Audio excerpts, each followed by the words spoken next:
성재 오빠, 나 이제는 나도 안 도망칠 거야. 수빈이 이렇게 마음속으로 중얼거리게 될 줄 누가 상상했겠어요. 전날 밤 주차장에서 우리 당분간 보지 말자고 말하던 수빈은 완전히 무너진 얼굴이었는데요. 나 때문에 성재 오빠 커리어 망가질까봐 무서워. 그렇게 말하던 순간 뒤에서 성재가 조용히 안아줬었죠. 내가 지킬게. 너만 있으면 된다. 그 한마디가 거짓말 같아서 더 믿고 싶었는데요. 문제는 다음날 아침 회사에 출근하자마자 현실이 아주 다른 표정으로 서 있었다는 거였습니다. 출근하자마자 메일함을 연 수빈은 잠깐 눈을 의심했는데요. 몇 달 동안 붙어서 준비해온 브랜드 콜라보 프로젝트, 성재가 이번에 제대로 한번 밀어보자고 했던 그 프로젝트 담당에서 자기 이름이 싹 빠져 있었기 때문입니다. 대신 지방 매장 클레임 대응, 야간 온라인 CS 모니터링 같은 힘만 많이 드는 업무들이 새로 붙어 있었는데요.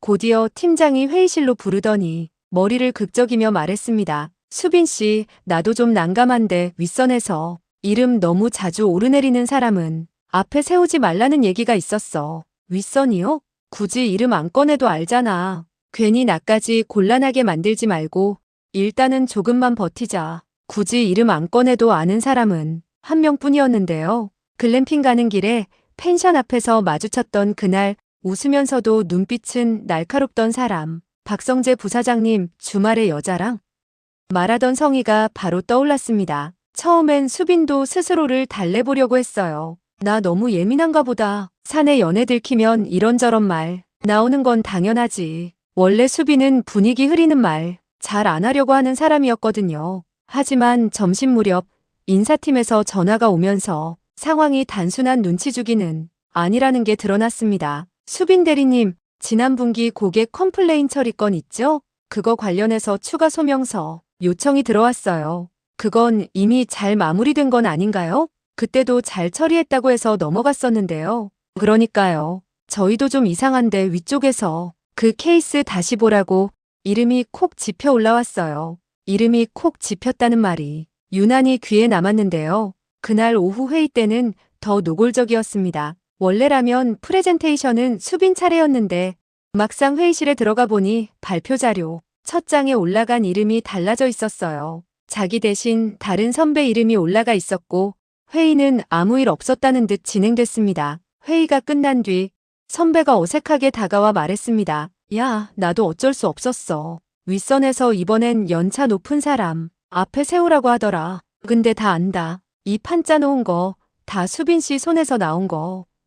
누가 뭐라고 위로를 해줘도 마음속에서는 같은 말이 맴돌았는데요. 그래도 결국 내 이름은 제일 먼저 빼는구나. 그때 회의실 문이 열리더니 성희가 들어왔습니다. 오늘 발표 좋았어요. 특히 마무리가 깔끔해서 마음에 들더라고요. 부드러운 말투였지만 이어지는 말은 묘하게 사람을 찌르는 뉘앙스를 품고 있었는데요. 요즘 젊은 친구들은 감정을 너무 앞에 내세워서 문제야. 회사 일과 사적인 일이 뒤섞이면 나중에 손해보는 건 결국 본인이지. 누구를 향한 말인지 굳이 묻지 않아도 수빈은 직감적으로 알 수 있었어요. 그래도 그 순간까지는 참으려고 했습니다. 조용히 지나가겠지. 성재 오빠 승진도 한참 예민한 시기인데 나 하나 때문에 더 시끄러워지는 건 싫어. 하지만 그날 오후 결국 대표실 호출이 떨어졌습니다. 수빈 씨, 지금 잠깐 올라오겠나? 대표실 문 앞에 서 있는데 손에서 땀이 자꾸 났는데요. 그래도 문을 열면서 수빈은 본능적으로 먼저 밝게 인사부터 했습니다. 안녕하세요, 대표님. 부르셨어요? 성희는 서류를 넘기던 손을 멈추고 자리를 가리켰습니다. 앉아요. 길게 잡을 시간은 아니니까 우리 서로 솔직하게 얘기하죠. 책상 위에는 인사평가, 팀 구성표, 개인 프로필이 가지런히 놓여 있었는데요. 성희가 프로필 화면을 넘기며 물었습니다. 계약직으로 들어왔다가 정규직 된 지 몇 년 됐죠? 이제 3년 조금 넘었습니다. 3년이면 회사 돌아가는 눈치는 볼 나이가 된 거네. 성희는 서류 한 장을 꺼내 수빈에게 보여줬습니다. 거기에는 지방 매장 파견 후보, 프로젝트 교체 같은 단어가 나열돼 있었는데요. 요즘 본인 이름이 어디에 많이 붙어 다니는지 알고 있나요? 일종 말씀이시면 잘 모르겠는데요. 일이면 좋죠. 성희가 웃으면서도 눈빛을 세웠습니다. 승진한 박 부사장 글램핑 같이 간 여자, 주말에 펜션에서 같이 있던 여자. 이런 꼬리표가 나는 싫어요. 그 말을 듣는 순간 수빈 심장이 쿵 내려앉았습니다. 펜션에서 내려오다 마주쳤던 그 시선, 주차장에서 혼잣말처럼 던지던 농담이 전부 하나로 이어지는 느낌이었는데요. 대표님, 저는 회사 규정 어기거나 근무 시간에 일 소홀히 한 적은 없습니다. 수빈이 최대한 차분하게 말하자 성희는 바로 말을 잘랐습니다. 규정? 규정이 사람 지켜주는 거면 좋겠네. 현실은 오너 일가 주변에 서 있는 사람들은 규정책에 안 써 있는 것까지 챙겨야 해요. 그게 리스크 관리고. 그래서 저보고 어떻게 하라는 말씀이신지요? 간단해요. 성희는 의자에 등을 기댄 채 너무나 당연한 얘기라는 듯 말했습니다. 앞으로 성재랑 사적으로 엮이는 일 그만둡시다. 퇴근 후에 따로 만나는 것도 회사 안에서 티나는 행동도 조용히 정리하면 나도 굳이 인사에 손 안 대려고 했어요.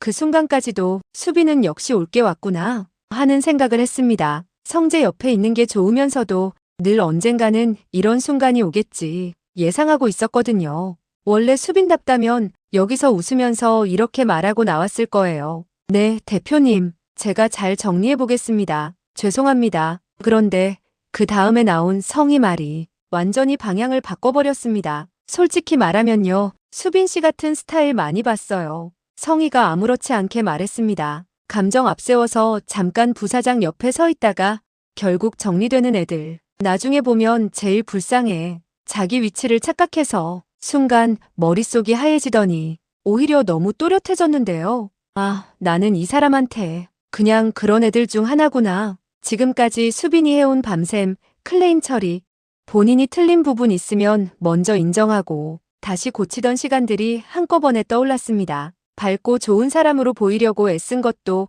사실은 내가 선택한 자리니까 책임지고 버티자는 마음에서 나온 거였는데요. 그걸 정리되는 애들이라는 한 줄로 묶어버리는 말이 너무 모욕적으로 느껴졌습니다. 가슴이 뜨거워졌다가 어느 순간 차갑게 식어가더라고요. 그리고 그때 입에서 말이 저절로 튀어나왔습니다. 대표님 말씀 잘 들었습니다. 성희가 고개를 끄덕이며 말을 이녀는 순간이었어요. 알아들었으면 됐어요. 조용히. 근데요, 대표님. 수빈이 고개를 들었습니다. 눈빛은 여전히 맑았는데 그 안에 늘 없던 단단함이 하나 더 얹혀 있었는데요. 지금 대표님이 하시는 말씀, 저는 부당하다고 생각합니다. 성희 눈썹이 올라갔습니다. 뭐라고 했니? 저 밝게 지내는 거 좋아하고 분위기 흐리는 말 잘 안 하려고 하는 사람 맞아요. 근데 부당한 거에 대해서 아무 말도 안 하는 건 그건 밝은 게 아니라 비겁한 거잖아요. 제가 저 자신한테 부끄러운 선택은 하기 싫어서요.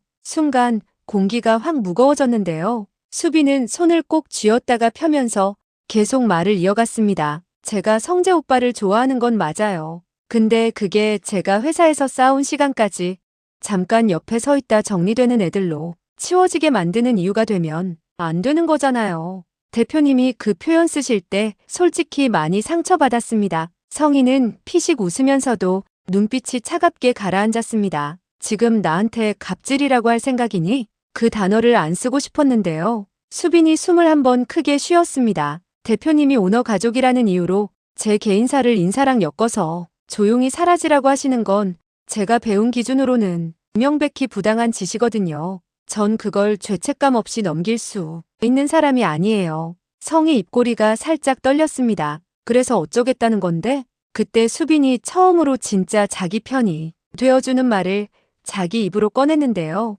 오늘 대표님이 하신 말씀, 언제 어디서 어떤 표현을 쓰셨는지 다 기록해두겠습니다. 그리고 앞으로 저한테 내려오는 인사조정이 성재 오빠와의 관계 때문에 나왔다고 느껴지는 부분은 정식으로 문제 제기할 준비도 해둘 겁니다. 대표실 안이 몇 초 동안 완전히 정지된 것 같았습니다. 그러다 성희가 낮게 웃으며 말했는데요. 그래, 요즘 애들 배짱 좋은 건 인정해야겠네. 그 자신감 어디까지 가나 한번 보자. 수빈은 자리에서 일어나면서도 머리를 숙였습니다. 저도 제가 어디까지 버틸 수 있는 사람인지 궁금해졌어요. 불러주셔서 감사합니다, 대표님. 문을 닫고 복도로 나오는 순간 다리에 힘이 풀릴 것 같았지만 이상하게 눈물은 안 나더라고요. 대신 핸드폰 메모장을 열고 방금 있었던 일을 하나하나 적어 내려가기 시작했습니다. 날짜, 시간, 장소, 대표실.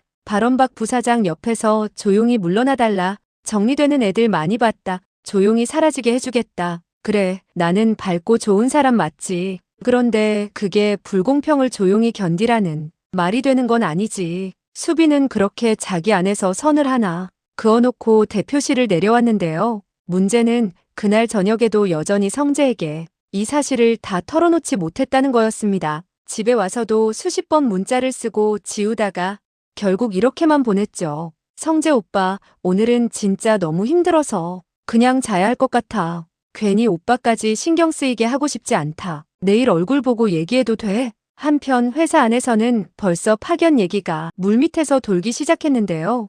야, 그 브랜드 팀 수빈 대리 있잖아. 지방 매장 한번 보내는 걸로 얘기 나오던데? 진짜? 승진한 부사장님이랑 엮여서 그런 거 아냐? 이런 말들이 나도는 동안 인사안에는 슬쩍 이런 문장이 들어갔습니다. 수빈 대리 지방 거점 매장 1년 파견, 현장 경험 확대 및 차기 리더 육성 차원. 겉으로 보기에는 나쁘지 않은 기회처럼 포장돼 있었지만 회사 오래 다닌 사람들은 알았어요. 그 리스트에 이름이 한번 올라가면 본사로 돌아오는 길이 얼마나 멀고 험한지요. 성재는 팀 편성표와 인사안 초안을 보다 말고 이상한 기시감을 느꼈습니다. 왜 하필 지금, 왜 하필 수빈이지? 그날 밤 집에 들어와 식사 자리에서 성희는 아무렇지 않은 표정으로 말을 꺼냈습니다. 성재야, 승진하고 나서는 더 조심해야 돼. 주변 정리 잘하고 감정 앞세우는 사람들하고는 거리를 좀 둬야 내 사람들도 편해진다. 겉으로는 평범한 조언처럼 들렸지만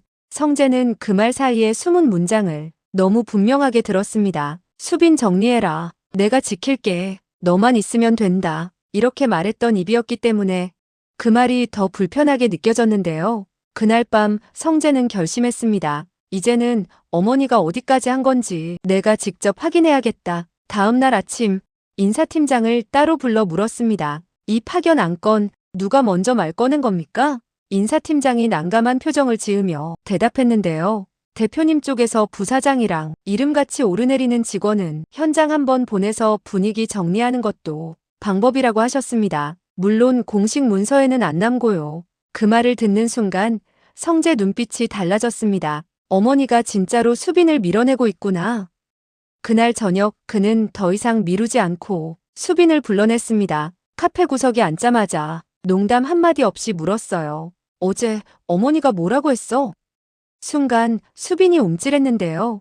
어제 대표실에서 그냥 조심해라 정도로 끝났으면 네가 이렇게까지 피곤해 보이지는 않았을 거야. 수빈은 결국 피하고만 있을 수 없다는 걸 느꼈습니다. 그래서 수빈은 대표실에서 있었던 일을 처음부터 끝까지 이야기하기 시작했습니다. 성희가 했던 말, 정리되는 애들이라는 표현, 조용히 사라지게 해주겠다는 뉘앙스, 그리고 자기가 그냥 넘기면 제가 저 자신을 버리는 거라서요라고 말했던 순간까지요. 얘기를 듣는 내내 성재 손등에 힘줄이 도드라지게 올라왔습니다. 그래서 내가 나한테 당분간 보지 말자고 했던 거야? 응나 때문에 성재 오빠가 더 곤란해지면 안 될 것 같았어. 승진한 지 얼마 안 됐는데 엄마랑 싸우는 그림까지 나오면 오빠가 제일 힘들잖아. 그러면서도 수빈은 속마음을 숨기지 않았습니다. 근데 나도 나름 열심히 버텨온 사람인데요. 누가 나를 잠깐 옆에 서 있다. 정리되는 애라고 부르는 건 그건 아닌 것 같더라고요. 나한테 부끄러운 선택은 하기 싫었어. 그 말을 듣는 순간 성재 마음 한구석에서 뭔가가 딱 하고 자리 잡았습니다. 이건 단순히 연애 문제가 아니라 수빈이라는 사람의 인생 문제였습니다. 수빈아, 응, 나도 그럼 내가 나한테 부끄러운 선택은 안 할게. 엄마가 회사에서 사람을 어떻게 써왔는지, 어디까지 선 넘었는지 이번에는 끝까지 볼 거야. 성재 오빠, 나 진짜 괜찮아. 나도 기록 남기고 내가 할 수 있는 건 해볼게. 근데 오빠가 엄마랑 아버님 사이에서 더 힘들어지는 건 그건 내 숙제야. 내가 아버지 아들이고 부사장이니까 너는 너 자리에서 버티기만 해. 나랑 같은 방향만 봐줘. 그렇게 두 사람의 마음이 다시 자연스럽게 같은 쪽을 향하는 순간 이야기는 다음 국면으로 들어가게 되는데요. 이제부터는 밝고 좋은 사람이라서 더는 부당한 일에 침묵하지 않기로 한 수빈, 그리고 사랑하는 사람과 자기 회사를 동시에 지켜야 하는 자리에 선 성재.